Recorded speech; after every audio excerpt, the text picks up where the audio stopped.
कर रहे हैं जीन पियाजे, कोलबर्ग और वाइगोत्स्की। ये तीनों ऐसे सिद्धांत हैं जो सीटेट में सबसे ज्यादा इंपॉर्टेंट है, यानी कि ये ऐसे सिद्धांत है जो ना कभी हटे हैं ना कभी हटेंगे, यानी कि सीटेट में इनके प्रश्न आने ही आने हैं और सबसे ज्यादा महत्वपूर्ण टॉपिक है। इन तीन टॉपिक से कम 15-16 नंबर आपके पूरे सीटेट में पूछे जाते हैं। सीडीपी में केवल आपके 7 से 8 नंबर, केवल 7 से 8 क्वेश्चंस आपके सीडीपी में इन तीन टॉपिक्स के अंदर से आते हैं। उसके अलावा 3-3 क्वेश्चंस आपके अदर सब्जेक्ट की पेडागोजीज में आते हैं। तो कुल मिला के अगर पूरे सीटेट में देखोगे तो कम से कम 15-16-17 नंबर आपके इन्हीं तीन टॉपिक से बार बार आते रहते हैं। तो आज की इस वीडियो में 15 नंबर आपके पक्के करके जाएंगे। 15 मिनट की वीडियो है, 15 मिनट में 15 नंबर पक्के करके जाएंगे। और ये टॉपिक आज मैं आपको पढ़ाने वाला हूं ट्रिक के माध्यम से, यानी कि इन टॉपिक्स की रामबाण ट्रिक आपको बताने वाला हूं।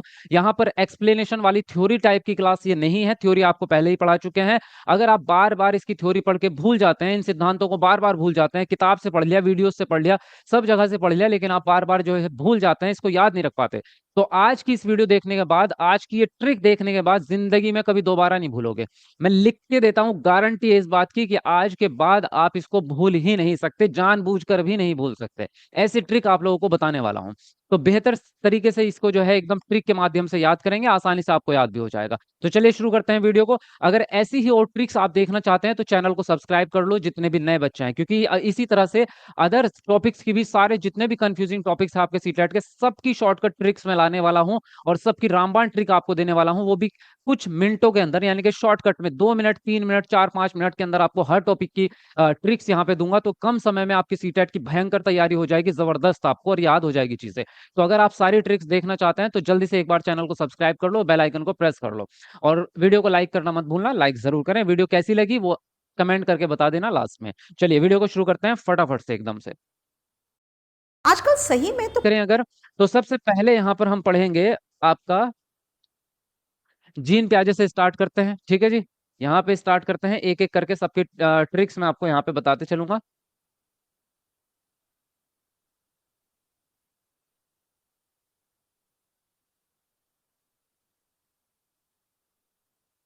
हाँ जी, ये जीन प्याजे की, ठीक है। जीन प्याजे का जो सिद्धांत है वो है आपका संज्ञानात्मक विकास का सिद्धांत, यानी कि कॉग्निटिव डेवलपमेंट का सिद्धांत आपका है। तो यहाँ पे स्टेजेस जो होती हैं आपकी, 4 स्टेजेस होती हैं आपकी, और 4 स्टेजेस की जो विशेषताएं हैं उन्हीं से आपके प्रश्न बनते हैं। तो उन विशेषताओं को आप कैसे याद रखेंगे कि कौन सी विशेषता किस स्टेज के अंदर आपकी आती है। तो सबसे पहली जो आपकी स्टेज है वो है आपकी संवेदी गामक अवस्था, है ना। यही है सबसे पहला, संवेदी गामक अवस्था जो है आपका पहली स्टेज है, जो होती है आपकी जन्म से लेकर 2 साल तक की अवस्था होती है। इसकी जो विशेषताएं होती हैं वो क्या होती है, बच्चा अनुकरण करता है, इमिटेशन, प्रतिवर्ती क्रियाएं दिखाता है, वस्तु स्थायित्व का गुण आ जाता है इसमें, मानसिक चित्रण, हाथों और आंखों से ज्ञान प्राप्ति, यानी कि इंद्रियों से, इसीलिए उसका नाम रखा है संवेदी, संवेदनाओं से ज्ञान की प्राप्ति करता है। उसके अलावा खिलौने तोड़ना, खिलौने की अवस्था कह सकते हैं, खिलौने से खेलता है बच्चा। और तो इस तरह की विशेषताएं इसके अंदर होती है आपकी। अब इसकी ट्रिक क्या है, यहाँ पे आप ट्रिक देखो इसके। ये क्या है, आपको एक कहानी की तरह एक लाइन याद रखनी है। अनु और करण ने प्रीति की कुछ वस्तुएं पूरे मन से चित्रित की, परंतु कुछ खिलौने हाथों से तोड़ दिए। यानी कि अनु और करण जो है वो प्रीति के दोस्त हैं, तीनों भाई बहन या दोस्त हैं, सब मिल करके वो आपस में खेलते हैं। तो सिंपल से क्या याद रखना है, अनु और करण ने प्रीति की कुछ वस्तुएं पूरे मन से चित्रित की, परंतु कुछ खिलौने हाथों से तोड़ दिए। अब देखो ये लाइन अगर आपको कितना आसान है याद रखना। इस लाइन को याद रखती पहली विशेषता आपको याद होगी, यानी कि पहली अवस्था आपको याद होगी। देखो अनु और करण से मिलके क्या बन जाता है आपका, अगर बात करें यहाँ पर हमारा बन जाएगा अनुकरण, है ना। अनुकरण आपका बन जाएगा, कलर चेंज कर लेते हैं एक बार। देखो यहाँ पे हो गया अनुकरण। प्रीति से आपका क्या हो जाएगा, आपका प्रतिवर्ती क्रियाएं हो जाएगा आपका। कुछ वस्तुएं, तो वस्तुओं से क्या हो जाएगा आपका, वस्तु स्थायित्व का गुण हो जाएगा आपका, है ना। पूरे मन से चित्रित किए, तो मन से चित्रित, मन से चित्रित मतलब मानसिक चित्रण, मन से चित्रित मतलब मानसिक चित्रण हो जाएगा आपका। कुछ खिलौने, तो यहाँ पर खिलौने मतलब खिलौनों की अवस्था होगी आपकी, है ना। और हाथों और हाथों से तोड़ दिया मतलब हाथों से, तो हो जाएगा आपका हाथ और आंखों से ज्ञान प्राप्ति। तो सारी चीजें इसी लाइन के अंदर आ गई, देखो बिल्कुल आसानी से आगे। नहीं, अनुकरण मतलब अनुकरण की अवस्था, प्रीति की कुछ वस्तुएं, तो प्रीति से प्रतिवृत्ति क्रियाएं हो जाएंगी, वस्तु से वस्तु स्थायित्व हो जाएगा, मन से चित्रित की यानी कि मानसिक चित्रण हो गया आपका। कुछ खिलौने, खिलौने से आपके खिलौने की अवस्था हो गई, हाथ से तोड़ दिया मतलब हाथ और आंखों से सीखने वाली अवस्था है, संवेदनाओं से सीखना है, खत्म मामला। कितना आसान तरीके से आप याद रख सकते हैं इसको। इसी प्रकार से बात करें हम दूसरी अवस्था की, तो यहाँ पे ध्यान पूर्वक देख लो एक बार। देखो दूसरी अवस्था क्या है आपकी, पूर्व संक्रियात्मक अवस्था होती है, ये होती है आपकी 2 साल से लेकर 7 साल तक की अवस्था। इसको कहते हैं प्री ऑपरेशनल स्टेज कहते हैं। इसकी क्या विशेषताएं हैं, इसमें सूचकता का गुण आ जाता है आपका, इसमें केंद्रीयवाद आता है, मतलब बच्चा अपनी ही दृष्टिकोण से सबको देखता है। जीववाद, बच्चा निर्जीव चीजों को सजीव समझता है। विचारों की अनुत्क्रमण्यता, यानी कि अजीब अजीब से विचार ख्यालात जो है होते हैं, काल्पनिक रूप से बच्चा प्रतीकात्मक खेल में खोया रहता है, तो प्रतीकात्मक खेल भी इसी का गुण है आपका। याद कैसे रखेंगे, आपका ट्रिक है सिंपल सी। प्रतीक ने आत्मा को सूचना दी कि वह उसके जीवन का केंद्र है। मतलब प्रतीक एक लड़का है, आत्मा एक लड़की है, वो उसकी गर्लफ्रेंड है, दोस्त है ना। तो अपनी गर्लफ्रेंड से वो प्यार करता है, सिंपल भाषा में तो क्या कहते हैं उसको, जिससे आप प्यार करते हैं वो आपके जीवन का केंद्र बिंदु होता है। यही कहते हैं कि आप ही हमारे जीवन का आधार है, हम आपके बिना नहीं रह सकते। तो सिंपल भाषा में प्रतीक ने आत्मा को सूचना दी, क्या सूचना दी, कि वह उसके जीवन का केंद्र है। बस जी एक लाइन याद रखनी है, काम खत्म हो गया आपका। प्रतीक मतलब आपका हो गया प्रतीकात्मक खेल, ठीक है। आत्मा मतलब ये आत्मा से हो गया आपका आत्म केंद्रीयता, जो केंद्रीयता होता है ना, ये आपका आत्म केंद्रीयता भी इसी का दूसरा नाम होता है आपका। बाकी केंद्रीयता भी इसमें है। फिर आता है आपका सूचना दी, सूचना से क्या हो जाएगा आपका, सूचना से हो जाएगा देखो आपका सूचकता, ठीक है। आत्म से हो जाएगा आपका ये, वह उसके जीवन का, जीवन से क्या हो गया आपका, जीववाद हो गया आपका, जीवन से जीववाद हो गया आपका। केंद्र से क्या हो गया आपका, केंद्रीयता हो गया आपका, ये आ गया केंद्रित आपका, ठीक है। प्रतीक से प्रतीकात्मक खेल हो गया आपका। तो सारे के सारे इसके अंदर समाहित हो गए आपके सिंपल भाषा में। प्रतीक मतलब प्रतीकवाद, और प्रतीकात्मक आत्मा से हो गया आपका आत्म केंद्रिता, सूचना से हो गया सूचकता, जीवन से हो गया आपका जीववाद, और केंद्र से हो गया आपका केंद्रीयता। उत्कर्मण्यता आप ऐसे ही याद रख सकते हैं क्योंकि विचार इसमें आ ही रहा है ना। सिंपल है। अब आते हैं हम तीसरी स्टेज पे। देखो तीसरी स्टेज को किस तरह से आप याद रखोगे। देखो तीसरी स्टेज क्या है आपकी, मूर्त संक्रियात्मक अवस्था, जो होती है आपकी 7 साल से लेकर 11 साल तक की अवस्था होती है, ठीक है। इसको इंग्लिश में कहते हैं आप क्या कहते हैं, कंक्रीट ऑपरेशनल स्टेज कहते हैं। कंक्रीट मतलब ठोस यानी कि मूर्त आपकी। इसकी विशेषताएं क्या क्या है, इसमें संरक्षण का गुण आ जाता है। संरक्षण मतलब मूल तत्व में और उसकी बनावट में अंतर कर पाना। थ्योरी तो मैंने आपको मैराथन क्लास में कर दी है, आपको सीडीपी की मैराथन क्लास आप देख सकते हैं अगर आपको डिटेल में पढ़ना है। यहाँ सिर्फ ट्रिक की बात कर रहे हैं कि याद कैसे रखना है। याद रखने का तरीका बता रहा हूँ। पलटावी गुण इसमें आ जाता है, तार्किक चिंतन बच्चा करने लगता है। वर्गीकरण यानी कि छांट देना चीजों को अलग अलग, जैसे कलर है तो कलर छांट देना, वो वर्गीकरण होता है। गणितीय संक्रियाओं का ज्ञान होता है, जोड़ना घटाना गुणा करना भाग करना आ जाता है बच्चे को। क्रमबद्धता यानी कि क्रम से छोटे बड़े का क्रम लगाना है, इस प्रकार के क्रम से लगाना बच्चों को आ जाएगा। मूर्त चीजों का चिंतन करने लगता है, जो चीजें सामने है। कैसे याद रखेंगे, देखो रक्षा एक टीचर है। रक्षा कौन है, रक्षा एक कक्षा 3 की टीचर है या कक्षा 4 की टीचर है। तो रक्षा पलटी, यानी कि रक्षा का पीरियड खत्म हुआ आपका क्लास का, वो जा रही थी और दूसरा टीचर क्लास में आ चुका है। तो रक्षा जाते जाते उसको कुछ याद आया, उसने पलटा और उसने टीचर से क्या कहा, देखो क्या कहा। रक्षा पलटी और उसने तर्क दिया कि सी वर्ग के, सी मतलब तीसरी क्लास के, सी वर्ग के गणित के छात्रों को क्रमबद्धता का मूर्त चिंतन करवाओ। क्या बोला देखो, रक्षा पलटी, क्योंकि उसको लगा कि गणित में कमजोर हैं बच्चे, तो उसने कहा रक्षा पलटी और तर्क दिया कि सी वर्ग के गणित के छात्रों को क्रमबद्धता का मूर्त चिंतन करवाओ। अब देखो कैसे, रक्षा से हो जाएगा आपका रक्षण यानी कि संरक्षण, पलटी मतलब पलटावी गुण, तर्क दिया यानी कि तार्किक चिंतन, सी वर्ग, सी मतलब तीसरा है तो तीसरी स्टेज के गुण है ये सिंपल भाषा में तीसरा, ठीक है जी। वर्ग हो गया मतलब आपका वर्गीकरण, ठीक है। गणित से हो जाएगा आपका गणितीय चिंतन, गणित से मतलब गणितीय चिंतन। छात्रों को क्रमबद्धता का, क्रमबद्धता से हो जाएगा आपका क्रमबद्धता, और मूर्त चिंतन तो अपने आप में मूर्त चिंतन साफ सुथरा पूरा का पूरा शब्द है। लो जी सारी की सारी चीजें इसके अंदर समाहित हो गई आपकी। बस एक लाइन याद रखनी है आपको और आपका तीसरे सारे गुण आपको याद हो जाएंगे। इससे जबरदस्त ट्रिक बताओ किसी से आज तक किसी ने दी है कि आपको, इतनी आसान आसान ट्रिक्स आपको दे दूंगा बिल्कुल हर चीज की कि आपको सीटेट हलवा लगने लगेगा। तो ठीक है, जितने भी नए बच्चे हैं वो साथ में जुड़े रहें, चैनल को सब्सक्राइब कर लो जल्दी से फटाफट से। अब देखो चौथी अवस्था आ जाती है आपकी औपचारिक संक्रियात्मक अवस्था, जिसको कहते हैं आप अमूर्त चिंतन की अवस्था भी इसी को कहते हैं, ठीक है जी। फॉर्मल ऑपरेशनल स्टेज इसको कहते हैं। अब ये होती है आपकी 11 साल से लेके 18 या 15 साल तक, या अपर मान सकते हो कि वयस्क अवस्था तक होती है। इसकी विशेषताएं क्या है, इसकी विशेषता यह है कि बच्चा काल्पनिक चिंतन करना स्टार्ट कर देता है। अभी तक बच्चा जो चिंतन कर रहा था वो सामने जो वस्तुएं थी मूर्त रूप से, तो मूर्त चीजों का चिंतन कर पा रहा था। यहाँ पे काल्पनिक चिंतन बच्चा कर पा रहा है, जो चीजें सामने नहीं है। परिपक्वता बच्चे में आ चुकी है, बच्चा बड़ा हो गया, दिमाग भी परिपक्व हो गया। निगमनात्मक चिंतन, निगमनात्मक कभी अमूर्त ही मतलब होता है क्योंकि यह नियम पे आधारित होता है, और नियम या फॉर्मूले जो होते हैं वो अमूर्त होते हैं। अमूर्त चिंतन बच्चा करने लगेगा, कथनों और संक्रियाओं पे भी चिंतन करने लगेगा। कथन मतलब जो मुंह से बोली गई बात है वो अमूर्त होती हैं, लिखित रूप से नहीं, सिर्फ मुंह से बोलकर आपसे कुछ पूछेंगे तो भी आपको जवाब दे देगा। तो इसकी क्या ट्रिक रहेगी, देखो यहाँ पर कल्पना एक लड़की है जो आपकी 11-12 साल की है, कक्षा 6-7 में पढ़ती है ना। तो कल्पना परिपक्व हो गई है और निगमनात्मक रूप से अमूर्त चिंतन करने लगी है। बस इतना याद रखना है। तो कल्पना से हो जाएगा आपका काल्पनिक चिंतन, परिपक्व से हो जाएगा आपका परिपक्वता, और निगमनात्मक रूप से यानी कि निगमनात्मक चिंतन हो गया आपका, अमूर्त रूप से अमूर्त चिंतन हो गया आपका, और कथनों और संक्रियाओं का मतलब तो अमूर्त होता ही है, वो ऐसे भी याद रह जाएगा। तो इस तरह से आपको सारे स्टेजेस के गुण याद रह जाएंगे। सिंपल है भाषा, कोई दिक्कत तो नहीं है यहाँ तक। एकदम आप अच्छे से इसको जो है चाहो तो आप एक बार रिवाइज और कर लेना और अपने रजिस्टर पर लिख लेना इसको। अब यहाँ पे नेक्स्ट आते हैं हम, देखो कॉलबर्ग के नैतिक सिद्धांत के आधार पे। देखो कॉलबर्ग का नैतिक सिद्धांत क्या है आपका। इसके नैतिक सिद्धांत में 6 चरण दिए गए हैं और 6 चरण में अलग अलग स्टेप पे क्या क्या गुण बच्चा करता है नैतिक विकास को लेकर। नैतिक विकास का सिंपल मतलब ये है कि बच्चा जो है समाज में जो काम करता है उसमें क्या गलत है क्या सही है इसमें फर्क करना जान जाए, बस इसी को नैतिक विकास कहते हैं, है ना। किसी की चीज चोरी करना गलत बात है या फिर उसको उसके साथ में अच्छा व्यवहार करना अच्छी बात है, इसमें अगर बच्चा फर्क करना सीख गया तो नैतिक विकास आ गया। अब हर स्टेज में बच्चा जो है अलग अलग प्रकार से जो है अपने लक्षण या अपने गुण दर्शा रहा है, उसी के ऊपर ये सारी कहानी है। इसमें एक कहानी है सिंपल सी कि हिंज नामक एक व्यक्ति था जिसकी पत्नी बीमार थी। वो एक हॉस्पिटल में एक मेडिकल पे जो है दवाई लेने जाता है उसके लिए, लेकिन वो उससे ज्यादा पैसे मांगता है, उतने पैसे उसके पास नहीं थे। तो जब वो उसको दवाई देने से मना कर देता है तो रात को वो हिंज नामक व्यक्ति जाता है उसकी दुकान में और दुकान का ताला तोड़ के और वहां से दवाई जो है चोरी करके ले आता है अपनी पत्नी की जान बचाने के लिए। ये कहानी बच्चे को सुनाई आपके कॉलबर्ग ने बहुत सारे बच्चों को और उनसे पूछा कि उसने सही किया या गलत किया। तो कुछ बच्चों ने कहा कि सही किया क्योंकि उसकी पत्नी बीमार थी, उसे बचाना जरूरी था। कुछ बच्चों ने कहा कि उसने गलत किया क्योंकि उसको अब पुलिस पकड़ के ले जाएगी। तो इस पूरी कहानी के आधार पर जो है सारा चिंतन निकाला गया कि बच्चे किस अवस्था में क्या कहेंगे। तो सबसे पहली अवस्था आती है आपकी दंड और आज्ञा पालन अभिविन्यास, जिसमें बच्चा या तो दंड के बचने के लिए मतलब माता ना पीटे उसको इसलिए कोई नैतिक काम करता है, या फिर सजा मिलेगी उसको, है ना।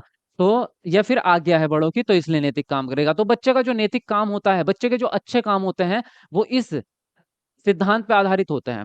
उसी प्रकार से सेकंड नंबर का जो है आपका यांत्रिक सापेक्षिक अभिविन्यास, इसमें बच्चा ये लेन देन की भावना रखता है कि मैंने आपको कुछ दिया है तो बदले में मुझे मिलना चाहिए। मैंने आपको अपना बिस्किट दिया, अब आपकी चॉकलेट मुझे चाहिए, तभी लेन देन बराबर हो पाएगा, तभी एक नैतिक विकास पूरा हो पाएगा, वरना आप अच्छे इंसान नहीं है ना। लालच भी रहता है इसमें, वही खाने पीने का बच्चे को। तीसरी स्टेज है आपकी अच्छा लड़का अच्छी लड़की आपकी स्टेज है, जिसके अंदर बच्चा दूसरों के सामने अच्छा बनने की कोशिश करता है। घर पे मौसी आई चाची आई उसके सामने पानी लेके आएगा, नमस्ते करेगा, पैर छुएगा, यानी कि उसके सामने अच्छा बनने, भले ही उसका मन हो या ना हो, बच्चा जितने अच्छे काम करेगा दूसरों को इंप्रेस करने के लिए, यानी कि दूसरों की अपेक्षा पूरी करने के लिए यहाँ पे काम करेगा बच्चा। What if I had started a mutual fund SIP of rupees 5,000 per यहाँ पे काम करेगा बच्चा। नेक्स्ट है आपका कानून और व्यवस्था, चौथा चरण है। इसमें बच्चे का मानना ये होता है कि सभी समाज के सारे व्यक्तियों को सामाजिक नियमों का पालन करना चाहिए, ताकि जो है सभी सामाजिक व्यवस्था एज इट इज बनी रहे और कोई दंगे फसाद ना हो, समाज में उत्पीड़न मतलब अलग अलग कोई भी गलत कार्य ना हो। इसलिए सभी लोगों को सामाजिक नियम मानने चाहिए, चाहे आप किसी भी कंडीशन में हो, चाहे आप बीमार हो, चाहे आप स्वस्थ हो, चाहे आप गरीब हो अमीर हो, आपको सामाजिक नियम मानने ही मानने हैं। तो ये हो जाता है चौथी अवस्था में। पांचवी अवस्था इससे थोड़ी सी ऊपर उठ जाती है और बच्चा कहता है कि अगर हमारे व्यक्तिगत अधिकार का हनन हो रहा है, व्यक्तिगत अधिकार को छीना जा रहा है, तो फिर हम कानून को भी नहीं मानेंगे, कानून को बदला जा सकता है। यहाँ पे बच्चा व्यक्तिगत अधिकार की बात करने लगता है कि किसी कार्य का अच्छा या बुरा परिणाम पे आधारित हो जाता है, कि अगर कोई काम ऐसा है जिसकी वजह से उसका परिणाम बहुत बुरा है और कानून के हिसाब से वो अच्छा काम है, तो उस काम को नहीं करना। अगर गलत परिणाम है तो नहीं करना। अगर उस काम का परिणाम अच्छा है और कानून के हिसाब से वो गलत है काम, जैसे कि एम्बुलेंस आपकी है, रेड रेड लाइट तोड़ना गलत काम होता है ना, सड़क की रेड लाइट, लेकिन वो कह रहे हैं कि अगर आप रेड लाइट तोड़ के मरीज को हॉस्पिटल पहुंचा दोगे तो उसका रिजल्ट अच्छा है, परिणाम अच्छा है। तो परिणाम अगर अच्छा है तो वो काम आप कर दो, चाहे नियमों के खिलाफ हो, कोई फर्क नहीं पड़ रहा। तो यहाँ पे बच्चा डिसीजन ले रहा है अधिकार के ऊपर और अच्छे बड़े बड़े अच्छे बुरे परिणाम के ऊपर, ठीक है। फिर छठा चरण आ जाता है आपका सार्वभौमिक नैतिक सिद्धांत का। यहाँ पे बच्चा जो है समाज कल्याण की भावना बच्चे में आती है और कहता है कि ऐसे नियम बनाने चाहिए, यानी कि जो नियम है आपके वो ऐसे होने चाहिए जिससे सारे समाज का फायदा हो। अगर आपका कानून कोई भी चीज ऐसी है जो समाज कल्याण के आड़े आ रही है तो उस कानून को ही बदल दो। और आपको अंधे होकर जो है कानून को नहीं मानना, अंधे होकर अपने राजा की बात नहीं माननी, आपको अपना खुद का तर्क लगाना है, अपने विवेक लगाना है और खुद का डिसीजन लेना है। ठीक है जी। अब आपको ये कहानी तो समझ में आ गई कि कौन सी अवस्था में कौन से गुण हैं आपके, है ना। लेकिन इसको आप याद कैसे रखोगे उसकी एक छोटी सी ट्रिक मैं आपको बता रहा हूँ, सिंपल आपका उसको कैसे याद रखोगे आप, ठीक है। देखो कैसे याद रखोगे। एक कहानी मैंने आप लोगों को अभी अभी सुनाई है, एक कहानी मैंने अभी आप लोगों को सुनाई है कि हिंज नामक व्यक्ति जो है वो दवाई की चोरी कर लेता है। तो उसके आगे की कहानी आप लोगों ने नहीं सुनी, उसके आगे की कहानी सुनो, सारी चीजें याद हो जाएंगी। उसके आगे की कहानी क्या है मैं बताता हूँ। अब हिंज ने जो है दवाई चोरी कर ली थी, उसको पुलिस पकड़ के ले गई और उसको 3 साल की सजा हो गई। क्या हो गई? पहला चरण, स्टेप बाय नंबर 1, आपको सजा मिली। आपको किसको सजा मिली? आपके हिंज नामक व्यक्ति को सजा मिली। 3 साल के बाद क्या होता है, उसकी सजा पूरी हो जाती है और उसको जेल से छोड़ा जाता है। तो जो जेल में जो है ऐसा होता है कि जब आपको जेल में होती है तो आपका जो सामान होता है वो वहां पे जमा कर लिया जाता है, और जब आपकी सजा पूरी हो जाती है वो सामान आपको दे दिया जाता है जब आप छूटते हैं जेल से। तो हिंज ने वहां से अपना सामान लिया और वापस घर आया, है ना। जेल से जब छूटा तो क्या लिया उसने? दूसरे नंबर पे अपना सामान उठाया, यानी कि सामान लिया और घर आ गया व्यक्ति, है ना। वो जो है आपका घर आ गया। यहाँ पे क्या होगा, जब उसने सामान उठा के वो घर आ गया, 3 साल की सजा काट के आया है, अब वो अच्छा इंसान बन चुका है। अब आगे से उसने डिसीजन किया कि मैं चोरी कभी भी नहीं करूंगा, बुरे काम नहीं करूंगा, अच्छा आदमी बन के रहूंगा। तो जब सजा काट लेता है व्यक्ति तो क्या हो जाता है? अच्छा बन जाता है ना। तो ये व्यक्ति भी, हिंज नामक व्यक्ति, अच्छा बन गया। अच्छा बनने के बाद क्या हुआ? अच्छा बनने के बाद वो समाज में आया रहने के लिए। अब अच्छा बन चुका है तो सामाजिक प्राणी बन चुका है, यानी कि समाज में रहेगा अच्छे तरीके से। तो उसने क्या डिसीजन लिया कि अब मैं समाज में रहूंगा, है ना। समाज में रहा और नियमों को भी मानूंगा। उसने ये कहा कि मैं सामाजिक नियम नहीं तोड़ूंगा, नियमों को मानकर रहेगा, है ना। नियमों को मानकर समाज में रहा वो व्यक्ति। इतना आपको कहानी समझ में आ रही है? जब वो समाज में रहने लगा तो भाई कोई भी व्यक्ति समाज में रहता है तो फिर वो ये कहता है कि समाज में मेरे भी तो कुछ अधिकार होने चाहिए। पता चल रहा है कि वो दुकान पे सामान लेने जा रहा है, वो कह रहा है कि आपको सामान नहीं दूंगा, आप तो जेल में थे, आप तो गलत आदमी है। वो कह रहा है मैं अच्छा इंसान बन चुका हूँ, मैं समाज के हिसाब से रहता हूँ, अब मुझे अधिकार चाहिए समाज में रहने के बराबर के। तो अब उसने क्या मांगा आपसे? उसने मांगा आपसे अधिकार अपना, यानी कि आपका व्यक्तिगत अधिकार उसने मांगा आपसे, ठीक है जी। अब जब व्यक्तिगत अधिकार भी उसको मिल गए, समाज का हिस्सा बन चुका है, तो अब उसके जीवन में उसकी पत्नी तो बची नहीं है। तो अब उसने क्या किया कि मैं सारा जीवन जो है समाज कल्याण में ही गुजार दूंगा, समाज के लिए बेहतर काम करूंगा, अच्छे काम करूंगा, समाज के लिए बेहतरीन एक नया काम करूंगा। तो क्या है उसके अंदर? समाज कल्याण की भावना अब उसके अंदर आ चुकी है, ठीक है। ये 6 स्टेप्स हैं आपके। तो इसमें क्या है? ये है हिंज की बाद के जीवन की कहानी। अब देखो इसमें बाद के जीवन की कहानी से आपको किस तरह से सीख मिलती है। सबसे नंबर स्टेप 1, आपको सजा मिली। पहला चरण आपका हो जाता है सजा और आज्ञा पालन, ठीक है जी।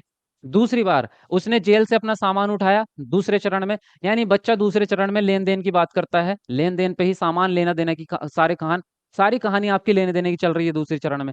तीसरे में व्यक्ति अच्छा बना, अच्छा लड़का अच्छी लड़की, अपना लाइफ पार्टनर ढूंढ रहे हो? समाज नियम और व्यवस्था आ गया आपका। देखो कानून और व्यवस्था भी बन गया, सामाजिक नियम का सख्त पालन बच्चा कहता है, तो समाज कल्याण की वो समाज में रहने वाले नियम उसने सीख लिए हैं। फिफ्थ नंबर पे क्या आता है? अब उसने व्यक्तिगत अधिकार आपसे मांगने शुरू किए 5वें चरण पे।